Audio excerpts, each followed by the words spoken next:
अस्सलाम वालेकुम।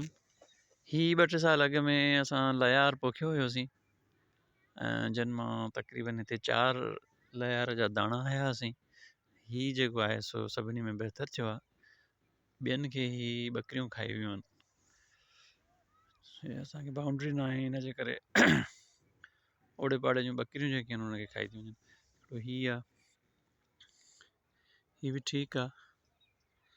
ही बि ॾिसो था नी ॿकरियुनि जा खाधल आहे। बहरहाल अॼु मूंखे ॾाढी ख़ुशी बि थी ऐं अचरज बि वरितो त हिन फ्रूट बि झलियो आहे।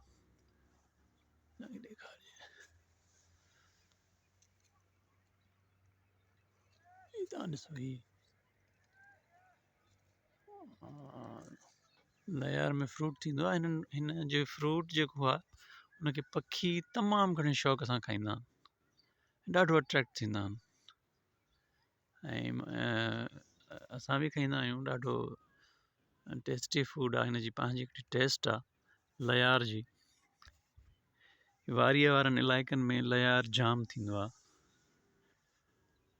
बाक़ी थी त किथे बि सघे थो थधे गरम इलाइक़े में।